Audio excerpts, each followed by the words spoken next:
আসসালামু আলাইকুম প্রিয় দর্শক বন্ধুরা, আশা করি আপনারা সবাই ভালো আছেন। আপনাদের সবাইকে আমাদের চ্যানেলে স্বাগতম। আজকের ভিডিওটি হতে যাচ্ছে মাছ চাষিদের জন্য অত্যন্ত গুরুত্বপূর্ণ এবং লাভজনক একটি বিষয়। আজ আমরা বিস্তারিতভাবে জানাবো ট্যাংরা মাছ চাষ পদ্ধতি সম্পর্কে। বর্তমানে বাংলাদেশে যেসব মাছের চাহিদা সবচেয়ে বেশি, তার মধ্যে ট্যাংরা মাছ অন্যতম। এই মাছ খেতে যেমন সুস্বাদু, তেমনি বাজারেও এর দামও অনেক ভালো। তাই বর্তমানে অনেক খামারি ভাইয়েরা বাণিজ্যিকভাবে ট্যাংরা মাছ চাষ করে স্বাবলম্বী হচ্ছেন।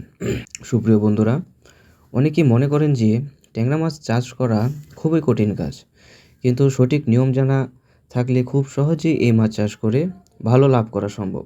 বিশেষ করে যারা ছোট পুকুর বা খালি জলাশয় নিয়ে বসে আছেন, তারা চাইলে ট্যাংরা মাছ চাষ শুরু করতে পারেন।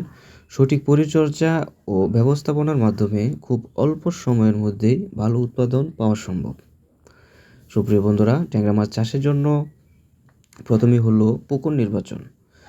ট্যাংরা মাছ চাষের জন্য মাঝারি ধরনের পুকুর সবচেয়ে ভালো। পুকুরের জন্য সারা বছর পানি থাকে এবং পর্যাপ্ত সূর্যের আলো প্রবেশ করতে পারে, সেই দিকে খেয়াল রাখতে হবে। তবে অতিরিক্ত কাদা বা দূষিত পানি থাকলে চলবে না, কারণ পরিষ্কার ও স্বাস্থ্যকর পরিবেশে ট্যাংরা মাছ খুব দ্রুত বৃদ্ধি পায়। সুপ্রিয় বন্ধুরা, পুকুর প্রস্তুত করা ট্যাংরা মাছ চাষের জন্য অত্যন্ত গুরুত্বপূর্ণ একটি ধাপ। প্রথমে পুকুরের পানি কমিয়ে আগাছা ও ক্ষতিকর মাছ পরিষ্কার করে নেবেন। এরপর প্রতি শতাংশে প্রয়োজন অনুযায়ী 1 কেজি হারে চুন ব্যবহার করবেন। চুন ব্যবহার চুন ব্যবহারের ফলে পানির ক্ষতিকর জীবাণু নষ্ট হয় এবং পানির গুণগত মান ঠিক থাকে। এরপর কয়েকদিন রোদে রেখে পুকুরে নতুন পানি দিতে হবে। তারপর জৈব সার ব্যবহার করলে পানিতে প্রাকৃতিক খাদ্য তৈরি হবে, যা মাছের জন্য অনেক উপকারী। সুপ্রিয় বন্ধুরা, পুকুর প্রস্তুতি করার পর সবচেয়ে গুরুত্বপূর্ণ যে বিষয়টি, সেটি হলো পোনা নির্বাচন। সবসময় মনে রাখবেন, ভালো মানের পোনা মানেই ভালো উৎপাদন। তাই সবসময় বিশ্বস্ত হ্যাচারি বা সুস্থ এবং সতেজ পোনা সংগ্রহ করতে হবে আপনাদের। অসুস্থ বা দুর্বল পোনা ব্যবহার করলে মাছ মারা যাওয়ার ঝুঁকি থাকে।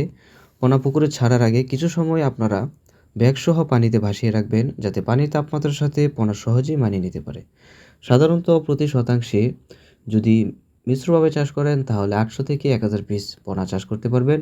আর যদি এককভাবে এই মাছগুলো চাষ করেন, তাহলে 1500 পিস পোনা প্রতি শতাংশে দিয়ে চাষ করতে পারেন। সুপ্রিয় বন্ধুরা, আপনারা ভিডিও স্ক্রিনে এখন যে পোনাগুলো দেখতে পাচ্ছেন, এগুলো আমাদের নিজস্ব হ্যাচারি থেকে উৎপাদিত অরিজিনাল দেশি ট্যাংরা মাছের পোনা। আমরা আমাদের অরিজিনাল ব্রুট ফিশ থেকে এই ট্যাংরা মাছের পোনাগুলো উৎপাদন করেছি। তো আপনারা যারা এই ট্যাংরা মাছের পোনাগুলো নিয়ে চাষ করতে চান, তারা ভিডিও স্ক্রিনে দেওয়া নম্বরে আমাদের সাথে যোগাযোগ করতে পারেন। আমাদের এই পোনাগুলো সম্পূর্ণ ইনব্রিডিং মুক্ত, তাই পুকুরে ছাড়ার পর এগুলো খুব খাবার খাবে এবং মাত্র 5 থেকে 6 মাসের মধ্যেই এক একটি পোনা বিক্রির জন্য বাজার সাইজ হয়ে যাবে ইনশাল্লাহ। তো সুপ্রিয় বন্ধুরা, আপনারা যারা এই দেশি ট্যাংরা মাছগুলো চাষ করতে চান, তারা আমাদের সাথে যোগাযোগ করতে পারেন।